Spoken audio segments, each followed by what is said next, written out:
in the studio is a princely gentleman. Our pleasure to welcome on your behalf Dr. Aderemi Akintoye to Close Flow. You're welcome to the program. Thank you so much. You're welcome. It's my pleasure. You're welcome.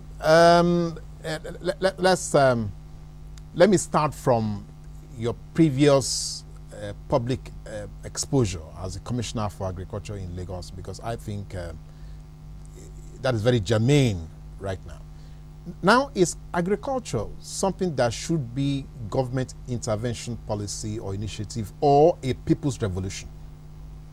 It is purely a people's revolution with government minor intervention.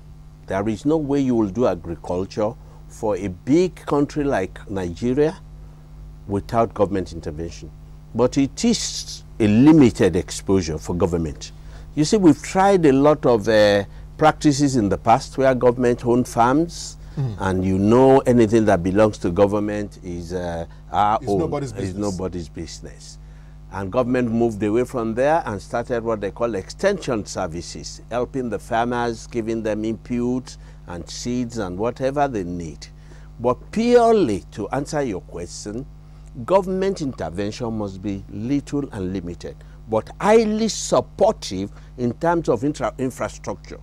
If you get farmers to do oranges, cereals, fruits and whatever, and they can't get them even to the main road, how much more to the markets in the urban area is a wasted effort. So government intervention is purely to develop the infrastructure to make sure that farmers be able to produce very well.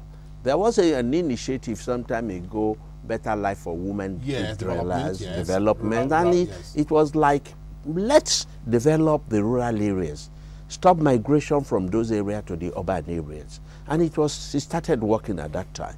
And I believe strictly that if we keep on following that pattern, we will have done so much in terms of government intervention in agricultural sector. Now, but coming to look at it now, let's use the benefit of hindsight. You had been in the policy driver's seat, here in Lagos, let's say yes, but Lagos still controls about 60% of the national economy. So we'll try and transpose that. So coming from your experience, what do you think we are doing correctly now or incorrectly?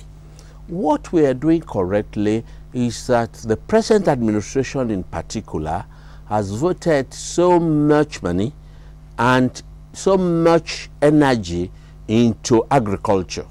You see, when you say Lagos State as an example, all the commissioners meet once in every 2 years or so and formulate policies and share experience. And that goes to be the guideline and the Bible for agricultural development for that fiscal year or for the 2 years. So it is the same thing.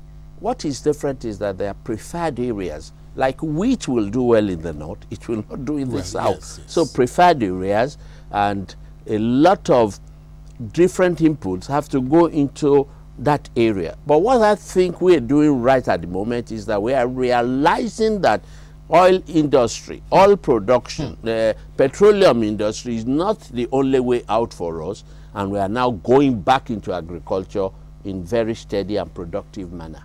And one should salute the present Minister of Agriculture because he's done so much in very little time. So I congratulate him and congratulate Mr. President that has put in a lot of impetus into agricultural production. I'll tell you why agriculture is very important. Very recently there was hip-hops in the Ivory Coast, which is the main producer of cocoa in the world. Yes. The World Power came in and intervened. It is not because they love Gbagbo the more. I mean, the president is not because, but they wanted to stabilize the price of cocoa and the production because they need it over there.